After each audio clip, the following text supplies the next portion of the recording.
Hello and welcome everyone. TDS का online payment हम लोग कैसे करेंगे, ये मैंने स्टेप बाय स्टेप इस वीडियो में आप लोगों को बताया है, सो दैट कि जो लोग अभी घर से पेमेंट कर रहे हैं उनके लिए आसानी हो जाए। और पिछले कुछ दिनों से क्वेरीज भी आ रही थी मेरे पास कि टीडीएस का पेमेंट ऑनलाइन कैसे है, वो बताएं स्टेप बाय स्टेप। तो मैंने इसमें एक छोटा सा वीडियो बना दिया है, सो दैट कि आप लोगों को हेल्प हो जाए और आसानी से आप लोग टीडीएस का पेमेंट कर सकें। तो चलिए देखते हैं स्टेप बाय स्टेप कैसे पेमेंट करते हैं टीडीएस की। जो लास्ट डेट है टीडीएस पेमेंट करने की वो 30 अप्रैल है for the fourth quarter of financial year 2020 and 2021। तो ये है वेबसाइट टीडीएस पेमेंट करने की या अदर्स जो भी टैक्सेस होते हैं, जैसे एडवांस टैक्स हो गया, आपका रेगुलर सेल्फ असेसमेंट टैक्स हो गया, इनकम टैक्स जो भी पेमेंट करते हैं, आप जिस भी तरह की पेमेंट करते हैं यहाँ पे सारा का सारा चालान है।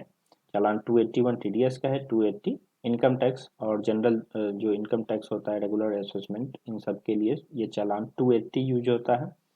और देन उसके बाद ये सारा का सारा चालान है, income declaration, equalisation levy, black money, TDS on property. जो लोग 50 लाख से ऊपर की प्रॉपर्टी लेते हैं और प्रॉपर्टी पे जो टैक्स डिडक्ट करते हैं वो यहीं पे आपको फॉर्म 26 QB में जाके यहाँ से प्रोसीड करना होता है।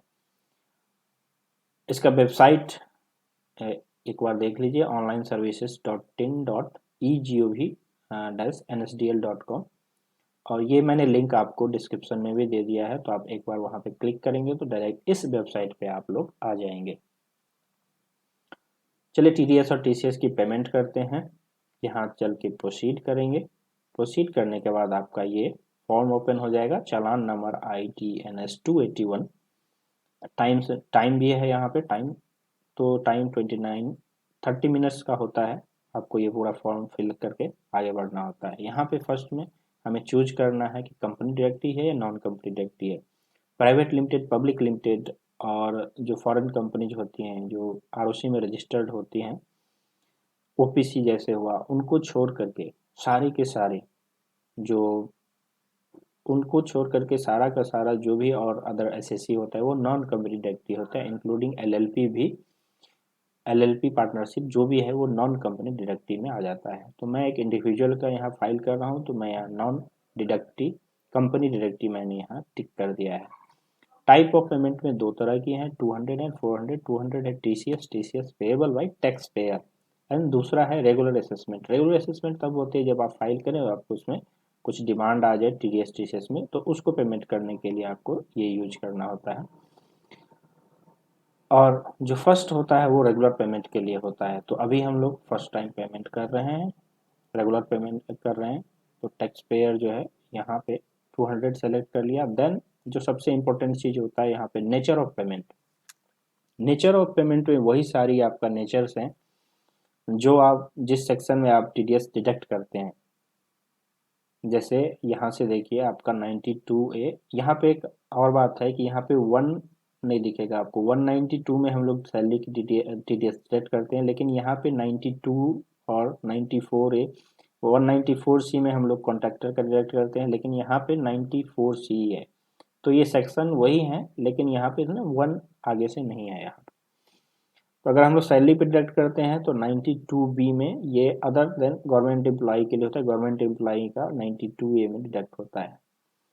और सारे के सारे यहाँ पे कमीशन, ब्रोकरेज, रेंट, फी और प्रोफेशनल अगर टेक्निकल सर्विसेज किसी का है तो यहाँ पे 194J वाला। और जितनी भी सारी आपके टीडीएस के सेक्शन हैं जिसमें आप टीडीएस डिडक्ट करते हैं वो सारा का सारा यहाँ पे आपको ऑप्शंस हैं।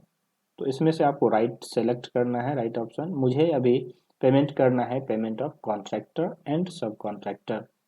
Generally most of the time यही लोग यूज करते हैं बहुत सारा सेक्शन में, क्योंकि बहुत वाइड इसका रेंज है। तो मैंने चूज कर लिया है पेमेंट ऑफ कॉन्ट्रैक्टर एंड सब कॉन्ट्रैक्टर, जिसका रेट 1% और 2% होता है और लास्ट ईयर में 25% से कम हो गया था। उसके बाद आपको सेलेक्ट करना है mode of payment, net banking के थ्रू करना है या डेबिट कार्ड के थ्रू। आप डेबिट कार्ड के थ्रू भी यहाँ से जा सकते हैं। जैसे आप इसको चूज करेंगे तो फिर से ये बैंक आपको नाम देगा और इसमें सेलेक्टेड बैंक ही हैं, bank of Baroda, Canada, HDFC, ICICI, Indian bank, PNB and SBI। But net banking में जब आप जाते हैं तो यहाँ पे ऑप्शन ज़्यादा है। तो यहाँ पे जो आपका अपना बैंक है आप उसको चूज करें, और चूज करने के बाद जो नेक्स्ट कॉलम है उसमें आपको 10 नंबर जो आपको अलॉट हुआ है वो आपको यहाँ पे डालना है।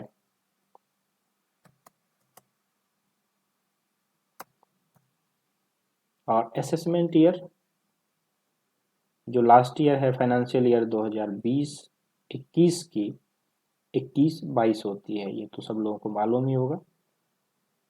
उसके बाद आपको यहाँ पे सारा का सारा इसका इनका एड्रेस जो जिनका आप कर रहे हैं आपको एड्रेस पूरा लिखना है इसमें।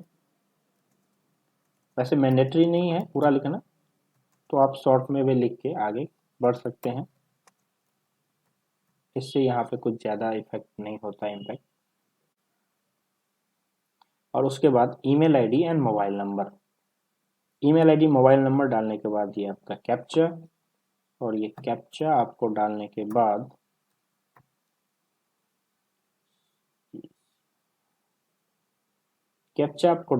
ये प्रोसीड करना है।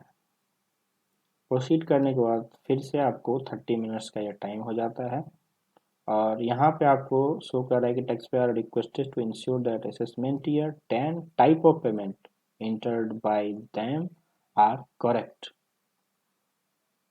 तो यहाँ पे आपको एक बार रीचेक करने का ऑप्शन दिया गया कि जो जो आपने यहाँ पे ऑप्शन सेलेक्ट किए हैं बस वही चीज़ यहाँ पे शो होगा।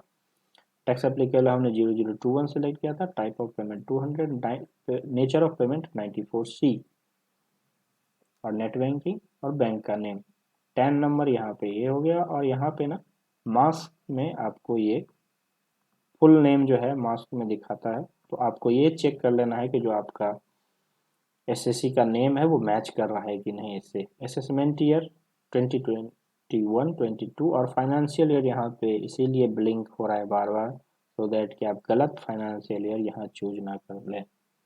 उसके बाद ये एड्रेस और email ID mobile number. Email ID mobile number डालने के बाद यहाँ पे आपको एग्री करना है। ये पोर्शन देखिए यहाँ पे कर्सर आपको दिख रहा होगा, I agree.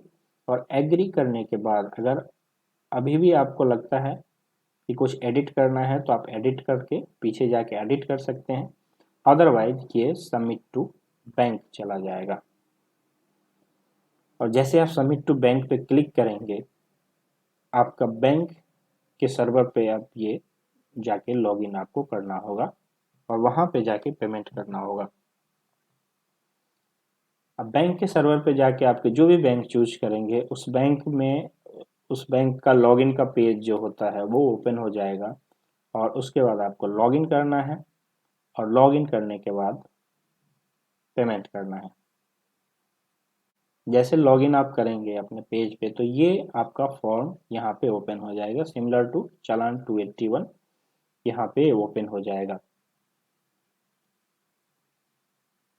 Tax type direct tax, चालान 281 और सारा का सारा डिटेल यहाँ से नॉन कंपनी डिडक्टिव देखिए यहाँ टिक हुआ है, assessment year 2021-22, 10 number, full name यहाँ भी मास्ट है, एड्रेस, नेचर ऑफ पेमेंट, ठीक है, टाइप ऑफ पेमेंट, जो भी आपने वहाँ पे क्लिक किया है सारा का सारा यहाँ पे शो हो रहा है।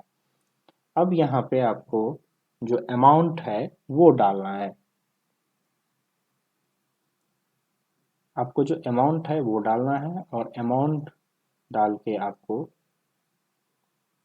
हर हर बैंक का ओपन होने के बाद ऐसे ही ऑलमोस्ट ये फॉर्म ओपन होगा वहाँ पे, शायद उसमें कुछ मॉडिफिकेशन हो दूसरे बैंकों में आप जब जाएंगे, लेकिन ये सारा का सारा कॉलम ऐसा ही रहेगा।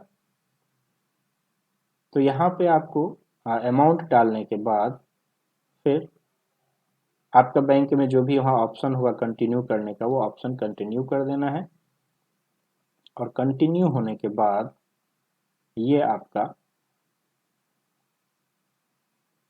सबमिट कर देना है, और सबमिट होने के बाद ये चालान मेरा जनरेट हो गया है। पेमेंट होने के बाद चालान जनरेट हो गया है जिसमें ये बीएसआर कोड, टेंडर डेट और चालान सीरियल नंबर, ये तीन चीज जो मैंडेटरी होते हैं फाइल करने के लिए वो आपको यहाँ पे जनरेट हो जाएगा। बीएसआर कोड टेंडर डेट मतलब जिस डेट को पेमेंट हुआ है, और चालान का सीरियल नंबर।